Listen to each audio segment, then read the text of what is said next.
Good evening, welcome to the English news. The top stories are: the head of state received IGAD special envoy.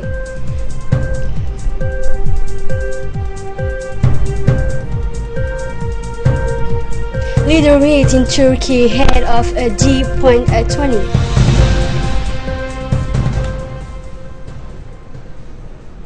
Thank you for joining us here on RTD. The head of state, Ismail Omar Guelleh, has received today the former president of Botswana and IGAD special envoy for the South Sudan conflict, Mr. Dr. Festus Ganteye Mago. The objective of his visit was to meet with the IGAD various head of state countries members, such as Djibouti, made to have a perspective view on the problems that they encountered and their commitment to resolve the conflict of South Sudan conflict. The head of state and his host have exchanged their view of point and their impression concerning the conflict of South Sudan.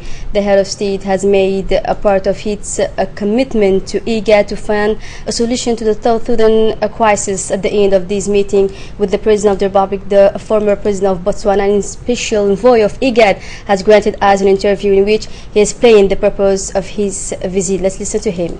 Excellency is a member. So what I'm doing is to go around first to consult the heads of state themselves, one, to report myself that I have come, and to get their perspectives, because on the issues on which they have been engaged, which are very, very important. So really that's what I am doing. We exchanged views on what my impressions are, and His Excellency, of course, briefed me further on the issues and the background of the challenges they have been facing in trying to, as it were, save our brothers in South Sudan from themselves, and how they, as the leaders of the region, have been worried about the plight of the ordinary people, and that's why they are persisting and persevering with their efforts. So that's what I have come to do. An information and exchange workshop of the Red Crescent and the International Committee of the Red Cross in favor of Djiboutian parliamentarian has been held this morning in the chamber of the National Assembly. This training, offered by the Djiboutian Red Crescent communication in charge, Mr. Isa Hassan, in partnership with a delegation of the ICRC, had for main objective to educate the member of the National Assembly and including the concept of international law, also remind right of war and which protect certain categories of people in order to reduce the suffering in time of armed conflict. This workshop had also intended to familiarize the parliamentarian with the international movement of the Red Cross, the Red Crescent, and particularly with the role of the National Society of the Red Cross and the Red Crescent has throughout the world.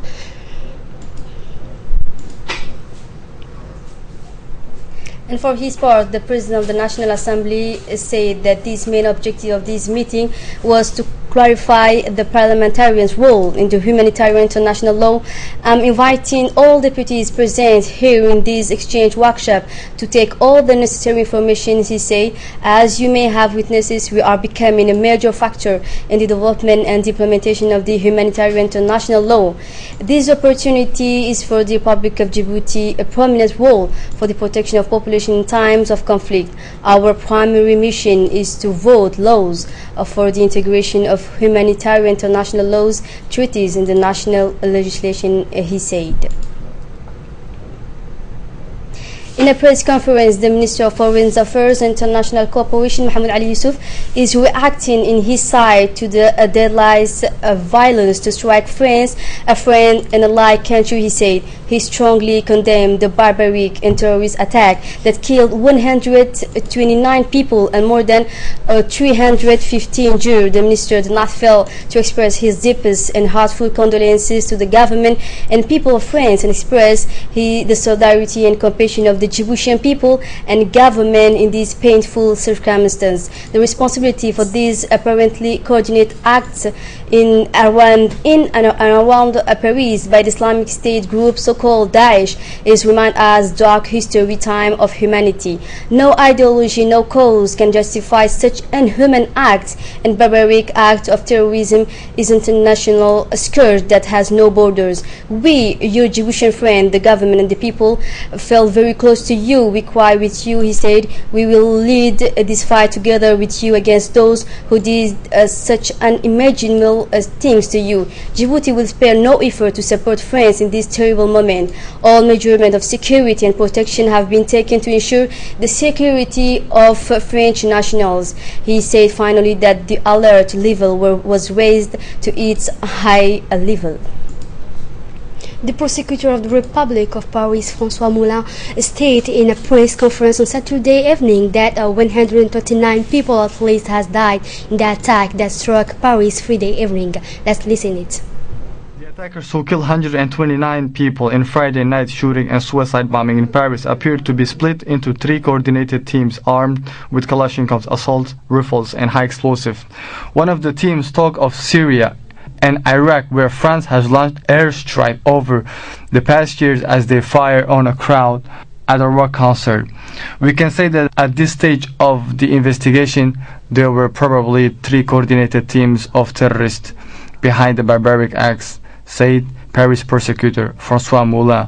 7 terrorists did criminal actions. Moulin has confirmed that the French authorities had a security file for Islamic radicalization on one of the dead attacker. A French national had a criminal record but had never spent time in jail. The prosecutor said the hunt for suspect has spread to neighboring Belgium after a Frenchman who had apparently hired a car used in the attack was stopped at the Belgian border on Saturday morning, along with 2 other people. All 3 who were arrested by Belgian authorities were residents of the Bruxelles region. He said that none of the 3 were known previously to French intelligence. In addition to the dead, 352 people were wounded in the attack, at least 99 seriously. Moulin said the death toll was evolving. So last January, there were many to proclaim "I'm Charlie." Today, the Air Paris Spark blog removed the waving flag, singing La Marseillaise. Side by side, many personalities and anonymous persons, friends of friends, the enemies of terrorism from Sydney to New York, they have expressed their sorrow with the Republic of France. Let's watch it.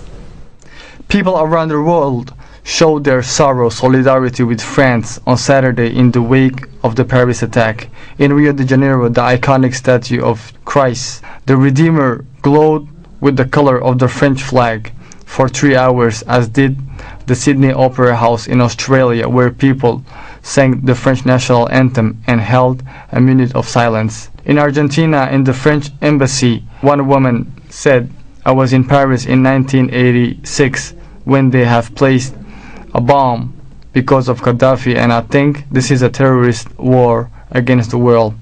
We should all be united." In the Iranian capital, Tehran, people gathered at the French embassy where one of the banners read condolences on behalf of the Iranian people. At a vigil in London, Trafalgar Square, candles were lit and people held up signs reading "Pray for Paris." And in Sweden, the Prime Minister Stefan Löfven said, "Sweden is in mourning with the people of France today. The terrorist attack we witnessed last night were characterized by hate and contempt for all of humanity. Our thoughts are with the French victims and their families." So that's it for tonight's news. Thank you for being with us.